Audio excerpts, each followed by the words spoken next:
Welcome back to Strongman Personal Finance, where we seize the means of production from you. Welcome back to Strongman Personal Finance. Welcome back, everybody. I'm your host, Strongman. If you like my videos, you better keep smashing the freaking like button and subscribing to my channel. Okay? Today, I'm going to tell you how you can legally not pay any taxes on your investment gains. And it's not some big secret that the government doesn't want you to know. It's very simple. It's called investing in a Roth IRA. Okay? Now, I'm not going to go into too much detail about the Roth IRA. We're just talking about the tax advantages today. Okay?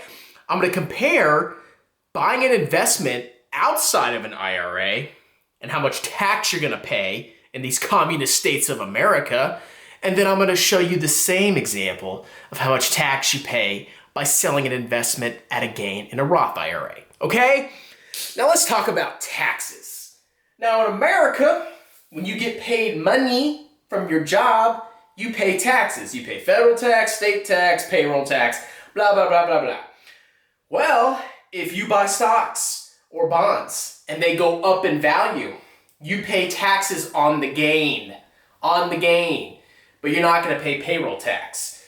You just pay federal capital gains taxes, state capital gains taxes, and potentially a medical surcharge of 3.8%, okay? But the good thing about investing is that you don't pay freaking payroll taxes, which is nice because that saves, 7% or so of your capital gains.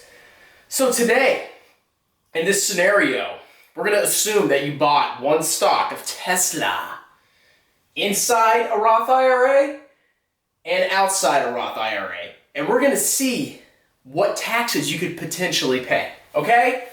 So let's say that you bought a stock of Tesla on Robinhood, and it's not in a Roth IRA, it's just in a taxable brokerage account. Well, if you buy a Tesla stock and you hold it for 1 year or less and then you sell it at a gain, you are subject to short-term capital gains taxes, okay? Now, these tax rates are taxed at the same rates as your tax bracket. So they're basically treated as taxable earned income. For example, the minimum tax you pay if you buy a Tesla stock and sell it after holding it for 1 year or less is 10% federal. And your maximum tax is 40.8%. All right?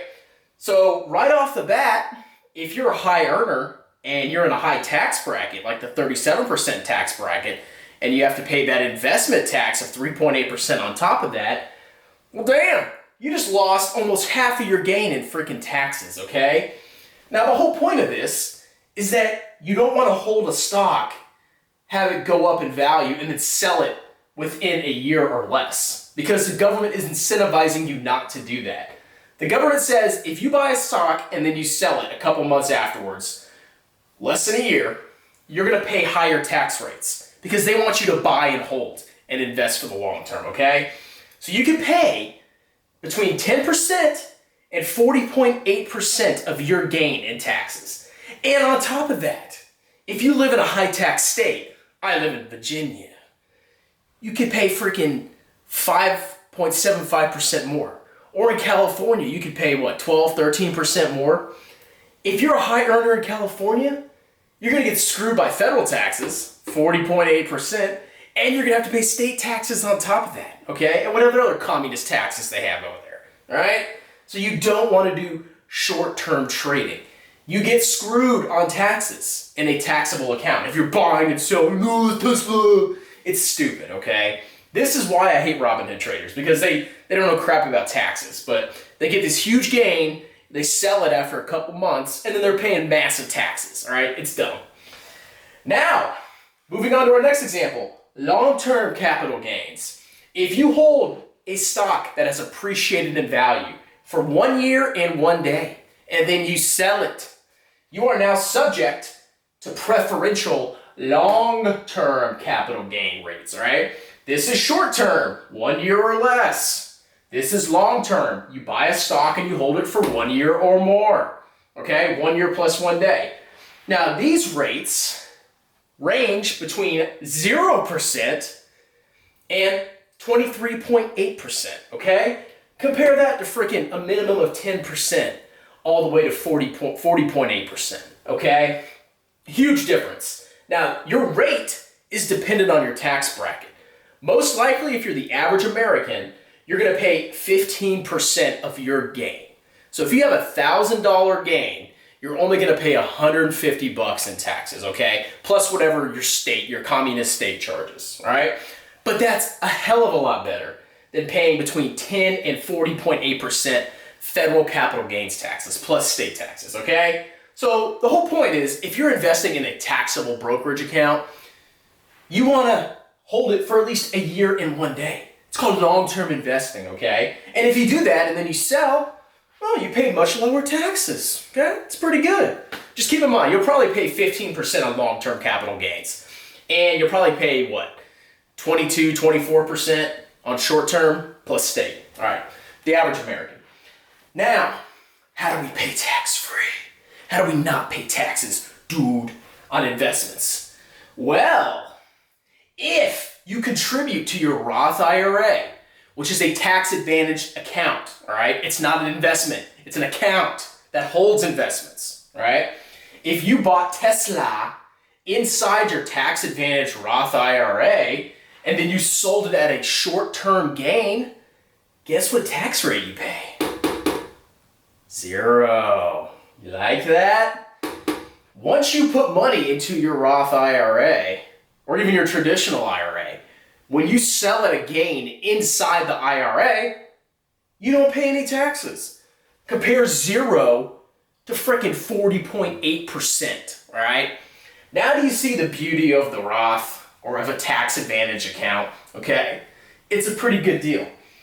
And if you invest in Tesla in your Roth IRA for a long term and then you sell it at a gain, you still pay 0%. So you could quadruple your money and not pay a dime in tax, all because it's sheltered inside a Roth, all right? So you can buy Tesla in your stupid Robinhood account and sell it in the short term and pay massive taxes, or you could buy Tesla in your Roth IRA.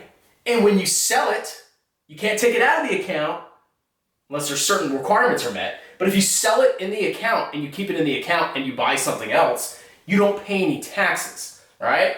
So if you want to change your asset allocation, you do it tax-free inside a Roth. Whereas if you change it in a taxable account like Robinhood, you're getting creamed by taxes, okay?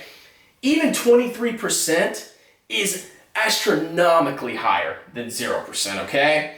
So the whole point of this is you want to maximize how much money you're putting in your tax advantage accounts, all right? Your 401k, your traditional IRA, your Roth IRA, your HSA, your college 529 plans. Investing in tax advantage accounts gives you massively higher gains over the long run, okay? Hopefully this showed you, all right? And I will go into greater detail about tax brackets, but you don't want to invest in a taxable account unless you've maxed out your tax advantaged accounts, okay? Did you like that? Did that make you happy? Hit the frickin' like button and subscribe, okay? You guys have a wonderful day.